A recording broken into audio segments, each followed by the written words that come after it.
ஜார்க்கண்ட் மாநிலம் ஹசாரிபாக் மாவட்டத்தில் காட்டு யானைகள் கூட்டமாக வந்து தாக்கியதில் ஒரே குடும்பத்தைச் சேர்ந்த 4 பேர் உட்பட 6 பேர் பரிதாபமாக உயிரிழந்தனர்.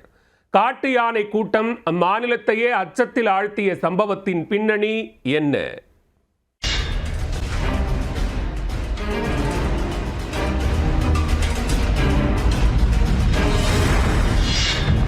காட்டு யானைகள் ஊருக்குள் புகுந்து செய்த அட்டகாசத்தின் ஒரு பகுதி காட்சிகள் தான் இவை. கூட்டமாக படையெடுத்து வந்த யானைகள் கிராமத்திற்குள் புகுந்து சர்வநாசம் செய்ததில் 6 பேர் தங்கள் உயிரை இழந்துள்ளனர். காட்டு யானைகளை கட்டுப்படுத்த அம்மாநில அரசு எடுத்துள்ள நடவடிக்கை என்ன?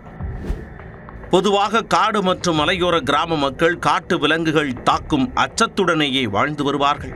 நிம்மதியாக வேலைக்கு சென்று வர முடியாது, குழந்தைகளை நம்பி பள்ளிக்கு தனியாக அனுப்பி வைக்க முடியாது, இரவானால் வெளியில் நடமாடுவதில் உயிருக்கு உத்தரவாதமில்லை. இப்படிப்பட்ட சூழலில்தான் ஜார்க்கண்டில் சர்ச்சு பகுதியில் உள்ள கொண்ட்வார் கிராமத்திற்குள் காட்டு யானைகள் கொத்து கொத்தாக ஊருக்குள் நுழைந்துள்ளன. யானைப்படை போர்க்களத்தில் நுழைந்தது போல் கிராமத்திற்குள் நுழைந்து காட்டு யானைகள் தனக்கு முன் தென்பட்ட அனைத்தையும் தூக்கி வீசி துவம்சம் செய்துள்ளன. கிராம மக்கள் அனைவரும் காட்டு யானைகளை பார்த்ததும் உயிரை கையில் பிடித்துக்கொண்டு தலைதெறிக்க ஓடி உள்ளனர். அதிகாலை நேரம் என்பதால் பலரும் தங்கள் வீடுகளுக்குள் படுத்து உறங்கிக் கொண்டிருந்தனர். அதில் ஒரு குடும்பத்தினரை வீட்டோடு சேர்த்து மிதித்து சூறையாடிய யானைகள் வீட்டிற்குள் தூங்கிக் கொண்டிருந்த 4 பேரின் உயிரையும் காவு வாங்கியிருக்கின்றன.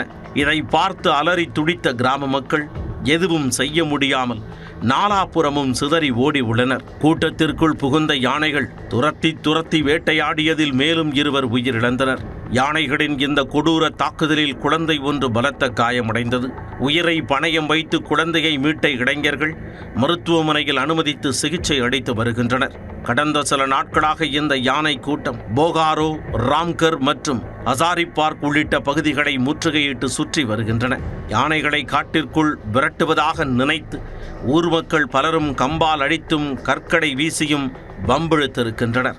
இதனால் யானைகள் மனிதர்களை கண்டாலே ஆக்ரோஷமடைவதாக வனத்துறையினர் தெரிவிக்கின்றனர். மேலும் யானைகளின் குட்டிகளையும் கிராம மக்கள் விரட்டிச் சென்று தாக்குவதால் தாய் யானை உள்ளிட்ட யானைகள் கூட்டமாக சேர்ந்து கிராமங்களை சூறையாடி வருவதாக தெரிவிக்கின்றனர். யானைகள் சைக்காலஜி அறிந்து அதனை அமைதியான முறையில் காட்டுக்குள் விரட்டும் முயற்சியை கிராம மக்களே கெடுத்து விடுவதாக வனத்துறையினர் கூறுகின்றனர். இதற்கு முன்பும் இதேபோல் யானைகள் தாக்கி பலர் உயிரிழந்துள்ளனர். இப்பகுதியில் காட்டு யானைகள் மற்றும் கிராம மக்களிடையே ஏற்பட்டுள்ள மோதல் உச்சமடைந்துள்ளதாக வனத்துறையினர் தெரிவிக்கின்றனர். யானைகளை துன்புறுத்தாமல் அவற்றின் வாழ்விடத்திற்கு கொண்டு சென்று விடுவதே தங்களது நோக்கம் என்றும் வனத்துறையினர் கூறுகின்றனர்.